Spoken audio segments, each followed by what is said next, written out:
जब राघवेंद्र सरकार राम ने मुश्किलों का सामना मुस्कुरा करके किया तो हम इंसान हैं, हम अपनी मुश्किलों के सामने में घुटने क्यों टेके, हम क्यों न मुस्कुराएं।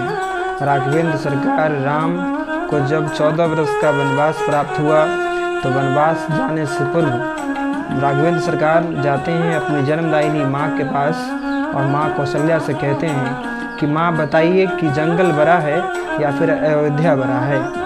माँ मुस्कुराते हुए कहती है कि लल्ला, क्या तुम्हें नहीं पता कि जंगल जो है वो बड़ा है, अयोध्या जो है वो जंगल के सामने सूक्ष्म है।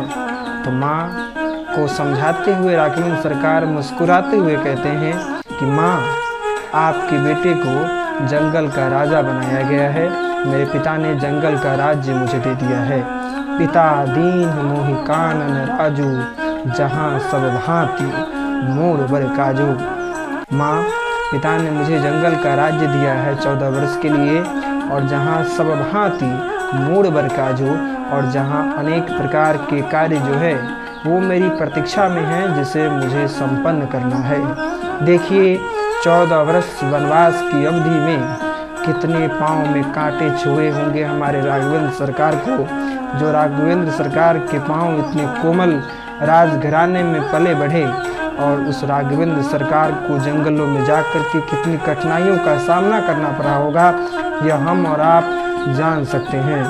कांटों के बीच में, जंगली जीवों के बीच में घिरे रहने के बावजूद उन्होंने अपने जीवन में मुश्किलों का सामना मुस्कुरा कर किया, और हम सभी लोगों को एक संदेश दिया कि स्वयं भगवान भी जब इंसान के वेश में इस पृथ्वी लोक पर आते हैं तो उन्हें भी दुख का वहन करना पड़ता है, उन्हें भी दुख सहन करना पड़ता है।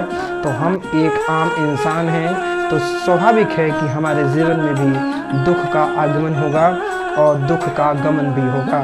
तो इसलिए हमें अपने जीवन की मुश्किलों से किंचित भी भयभीत नहीं होना चाहिए, और राघवेंद्र सरकार के इस कथन को, राघवेंद्र सरकार की इस बात का हमेशा ख्याल रखना चाहिए कि मुश्किलें जो होती हैं वह चंद दिनों की मेहमान नहीं होती है। दुख की आयु लंबी होती है और खुशी की आयु जो होती है वह अल्प होती है। खुशी का आगमन हमारी ज़िंदगी में कम समय के लिए है और दुख का आगमन दीर्घ अंतराल के लिए है।